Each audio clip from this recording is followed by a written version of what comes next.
Let's pause for a moment on one of Southeast Asia's most curious cultural quirks, the idea that speaking English automatically elevates you into the realm of elegance. It's as if uttering, "Good afternoon, ladies and gentlemen," magically transforms an overcrowded MRT carriage into Buckingham Palace. The logic is simple. English equals sign refinement, sophistication, worldliness. Never mind that the man saying it is sweating through his Uniqlo polo shirt while balancing a plastic bag of fried chicken. Now, here's where the irony slaps us in the face like a wet roti prata. The very country that made English global, America, treats the language with all the elegance of a backyard barbecue. If Britain served English like a fine Bordeaux, the US shook the bottle, popped the cork, and poured it straight into a red solo cup. Americans gave us phrases like irregardless, used literally when they actually mean figuratively, and still hold nationwide debates over whether yaw is dictionary worthy. Elegant? Hardly. Functional? Absolutely. Charming? Sometimes. But elegant? Please. Now, before you click away thinking this is another smug language lesson, slow down. Let's linger. What follows isn't about grammar drills or TOEFL scores. It's about cultural mirrors. Why do so many in Southeast Asia believe English fluency signals refinement when the world's loudest role model for English is a country that built its empire not on Shakespeare, but on hamburgers, reality TV, and TikTok dances? Stay with me, because by the end of this video, you'll never hear the phrase spoken like a native the same way again. You might even start to wonder, is Southeast Asia's obsession with English really about communication, or is it about status?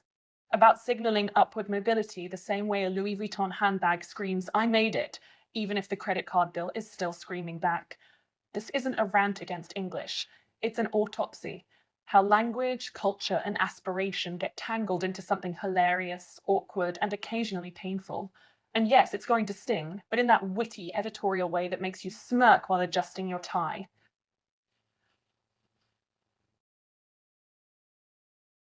In Southeast Asia, English isn't just a language, it's a fragrance. Spray a little onto your sentences, and suddenly you smell more international. It doesn't matter if your actual sentence is, "I'm going to shopping mall later," can. The fact that it's wrapped in English already gives it an aura of refinement. English becomes the new Dior Sauvage, overpriced, overhyped, and sprayed on a little too generously before a first date. Think about it.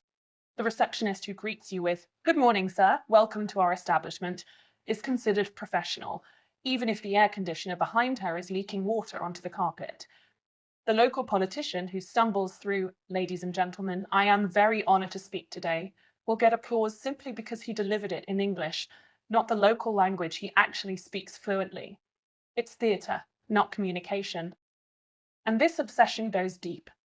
Parents sacrifice half their salary to send their kids to English tuition, convinced that every fee their child masters is another step out of poverty. Southeast Asia has entire billion-dollar industries dedicated to producing children who can recite "this is a pen" with Oxford intonation. Never mind that they'll grow up never needing to identify pens in real life. But here's the kicker. Elegance is assumed, not proven. A Southeast Asian teenager in ripped jeans who says "bro, chill la" in Singlish is considered sloppy. But the same teenager who blurts out, "Excuse me, may I have a moment of your attention" in pseudo-British tones suddenly radiates sophistication, like he just walked out of Cambridge. English is the costume, the mask, the Instagram filter applied to daily life. It's not that Southeast Asians can't see through this. It's that society rewards the performance. If you speak English, you're worldly. If you stumble, you're still improving. And if you don't speak English at all, well, then you're instantly filed under local only, someone who may work hard, may even be brilliant, but will never be elegant. In short, English here isn't communication, it's social perfume, invisible, intoxicating, and sometimes suffocating when overused.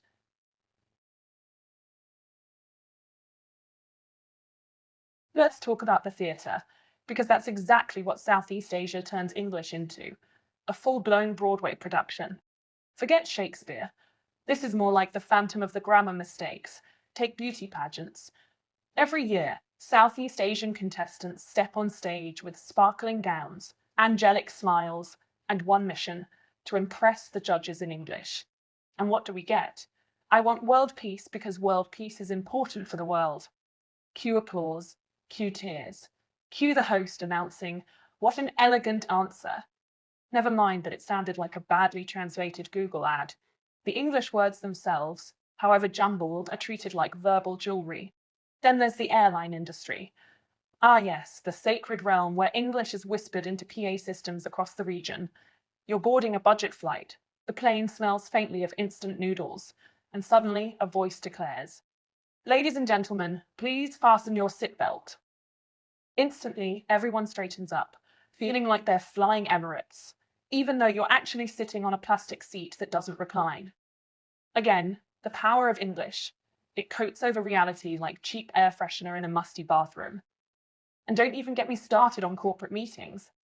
The boss switches from the local language to English, and suddenly everyone in the room nods solemnly, as if Moses himself just descended with PowerPoint slides. Half the employees don't understand what was said, but they're too terrified to ask, so they nod harder. That's the thing. English isn't about clarity. It's about intimidation. The moment it enters the room, silence follows, like the arrival of an uninvited monarch. But here's the satirical sting. The obsession with elegant English exists only because locals assume that native speakers are floating somewhere in the clouds of refinement. Yet in reality, those native speakers are busy arguing about whether ain't belongs in the dictionary, while yelling, "Bro, pass me the ranch" across Applebee's. The Southeast Asian fantasy of English as royalty collides with the American reality of English as barbecue sauce, and the comedy is tragic. So yes, in this theatre of English, the performance always wins. Content doesn't matter. Delivery doesn't matter. What matters is that you sprinkle a few English words into your speech and, voila, you're sophisticated. Or at least, sophisticated enough until the fried chicken bag makes another appearance.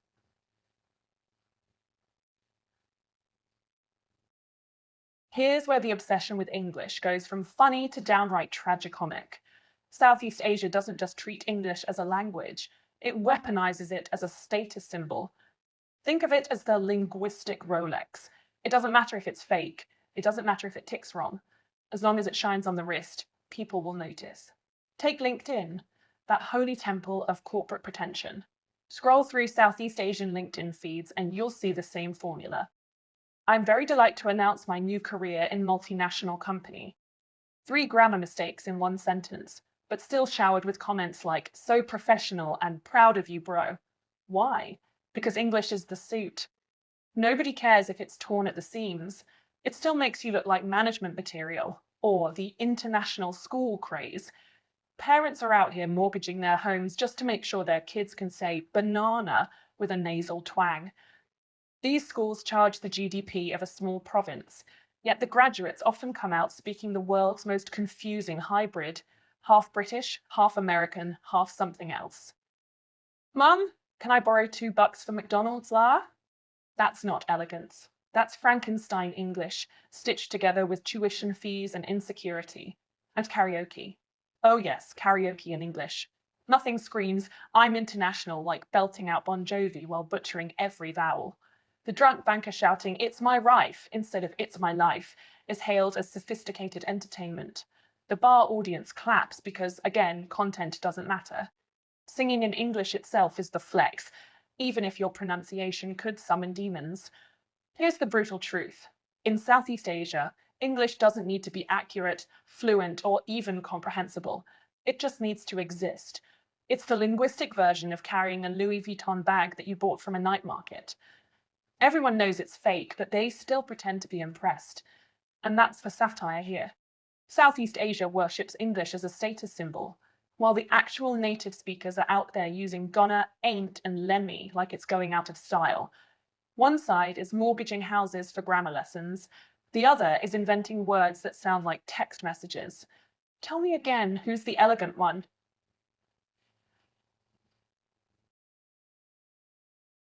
Now let's peel back the glitter and see the rot underneath. In Southeast Asia, English isn't just perfume or performance. It's a gatekeeper. Speak it and doors swing open. Fail it and you're left outside, staring through the glass. It's not about communication anymore. It's about drawing lines between worldly and provincial, between modern and backward. Start with jobs. Want a corporate role? Forget your actual skills. HR is scanning for fluent in English, which usually means can bluff in PowerPoint with a fake accent. The irony? Half the bosses demanding perfect English can't string together a coherent sentence themselves. But English is the code word for status. We only hire those who belong. You could be a genius engineer who built bridges, but if you mispronounce schedule, good luck getting past the interview. Then there's class. Southeast Asia has created a caste system based on vowels. Those who can roll out "good afternoon, sir" with the right rhythm get labeled as refined. Those who stumble or, heaven forbid, speak only the local language get dismissed as low class. Forget talent, forget intelligence. Your accent decides your destiny. It's linguistic discrimination dressed up as global standards. And dating? Oh, it gets uglier. You'll find people on Tinder writing English speaking only in their bios, as if love itself is filtered through TOEFL scores. A man might earn a modest wage, but if he can flirt in English, he's suddenly desirable. Meanwhile, someone who can express devotion in their native tongue is brushed aside, because apparently love poems don't count unless they sound like a Hallmark card. Here's the darkness nobody wants to admit. Southeast Asia worships English not for communication, but for exclusion. It's not about opening the world. It's about building velvet ropes to keep others out. It's a form of soft elitism, a way to create winners and losers without ever talking about money, power, or corruption. Just point to the tongue and say, sorry, you're not elegant enough. And the cruel punchline? All this gatekeeping is built on the fantasy that English equals refinement, while the world's biggest English-speaking nation treats its own language like fast food. If English is really the key to sophistication, then why is America still asking, which one's Thailand again?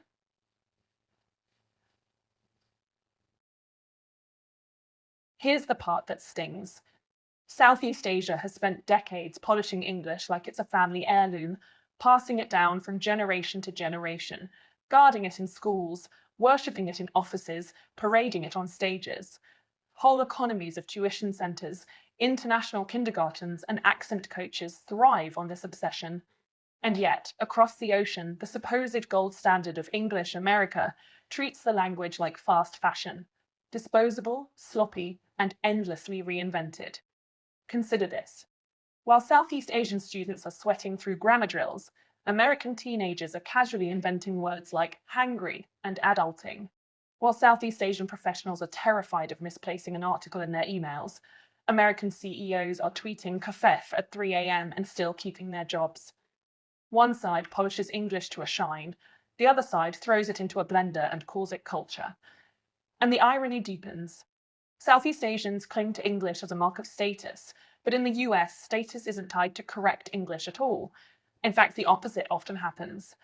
Politicians deliberately speak in sloppy, casual English to seem authentic. Nobody trusts the candidate who sounds too polished. They want the guy who says folks instead of citizens. Meanwhile, Southeast Asia teaches children that every misplaced S is a career-ending disaster.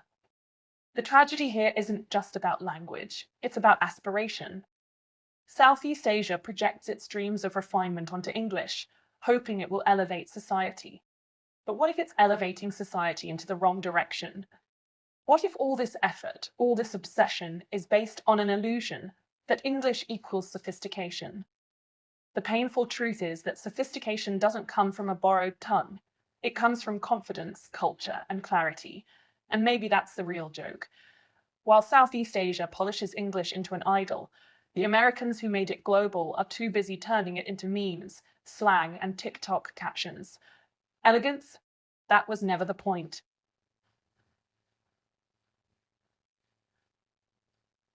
So here's where we land. Southeast Asia treats English like a social ladder. Climb it, and you rise above the crowd. America, on the other hand, uses English like duct tape. Slap it on anything, and it works, no matter how ugly. And caught between these two realities is the irony we can't ignore. The people who worship English most are the ones least responsible for how it's actually used. Which raises the uncomfortable question, who really owns English? Is it Britain, still clinging to its Queen's English like fine china? Is it America spilling barbecue sauce all over the table while inventing new slang every 5 minutes? Or is it Southeast Asia, polishing every syllable as if elegance itself depended on it? Here's my bet. Nobody owns English anymore. It's not a crown jewel. It's a global public park filled with graffiti, joggers, and the occasional stray dog. The Americans tagged it with y'all. The Brits fenced off a proper corner with shall we? And Southeast Asia set up food stalls trying to sell it as five-star dining. And yet, it still belongs to everyone and no one. So the next time you hear someone in Southeast Asia say speaking English makes you elegant, remember this. Elegance is an illusion. Americans proved it. Brits abandoned it. And Southeast Asia is still chasing it, like a mirage shimmering on the horizon. But let me leave you with the sting. Maybe the obsession with English isn't about elegance at all. Maybe it's about insecurity, about proving to the world and to ourselves that we belong at the table. The question is, do we? Or are we just practicing a performance that impresses nobody but ourselves? Now I'll throw it to you. Do you think English in Southeast Asia is a tool of communication or just a badge of insecurity? Drop your answer below, because this is one debate where your accent won't save you,